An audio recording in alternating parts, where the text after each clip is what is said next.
The first part of leading up is all about what I call self-management. In fact, the key to leading yourself is to learn self-management. I was doing a leadership conference, and during one of the Q&A times, a young man, very young, probably I'm going to say early 20s, stood up and said, "John, I've been listening to you talk about leading people, and I'm very excited about this leadership material, and I've decided I really want to be a leader, but I've got a problem." I said, "What's your problem?" He said, "I don't have anybody to lead." Well, I said, "Okay, that could be a problem." So he said, "Where do I start? Where do I start? I'm a young leader. Where do I start?" I said, "Well, that's very simple." I said, "Start with yourself. Start leading you." Think about it for a moment. If you wouldn't follow yourself, why should anyone else follow you?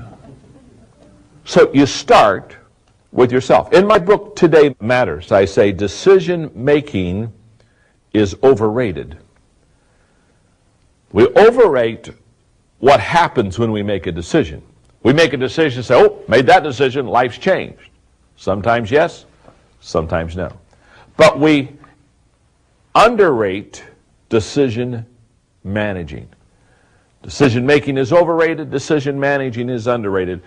How we manage the decision we make is going to determine the success of that decision. Doesn't that make sense?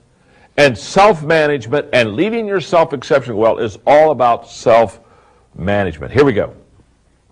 What a leader must self-manage. Number one, manage your emotions. Good leaders know when to display emotions and when to delay them. And whether you delay or display your emotions should not be for your own gratification. You should ask yourself, what does the team need, not what will make me feel better. Here's what I've discovered. Most people display emotions when they're upset. That's the wrong time. That's when you should delay, not display. You ought to display emotions when you are in a positive way trying to motivate the people that are around you.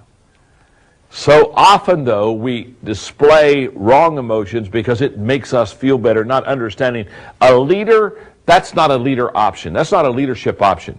Leaders always have to ask themselves, what's best for the team?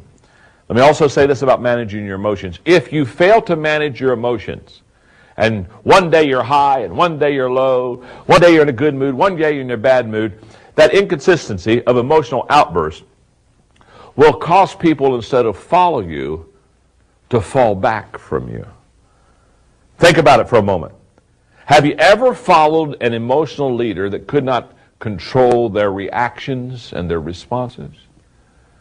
Have you ever gone down the hall and just looked in the office door and peeked at the leader to determine whether you should approach them that day? Come on, talk to me. Huh? Oh, no, not today. No. It's got to be another time. When you as a leader do not control your emotions, what you will find is that communication begins to be stuffed, and people stop telling you things that you need to hear because they're not certain how you'll react. So, in leading yourself and self-managing, you manage your emotions. Number two, manage your time. In fact, people in the middle of the pack have to do a better job at this than anyone else, because if you're at the top of the pack and you got a little time crunch, what do? You delegate it. Isn't that true? If you're at the bottom of the pack, it's no big deal. You don't have to manage time. You just have to punch it in, punch it out, day in, day out. You report at a certain time, you leave at a certain time. That's the way life is. But if you're in the middle, remember the many hats, remember all the directions people come at you, you've got to be a better time manager at the top, because there are things that you cannot always delegate. When you're in the middle, you just have to really be sure of what your priorities are and manage them correctly to be effective. because you're kind of caught in the middle, which brings me to number 3, and that is manage your priorities. The way to manage your time is to manage your priorities. In fact, think about it. We don't manage time. There's nobody that's ever managed time. Time moves on whether you like it or not. Time moves on whether you manage it or not. But you can manage your priorities. Often, here's what I say. Take 80% of your time and work in the areas of your strength, things that you do well. Take 15% of your time and work on those things that you are learning, and take 5% of your time and work on those other necessary things that perhaps are not your strength or not your learning, but it's just the fact that you're in the middle of the pack, you have to handle them.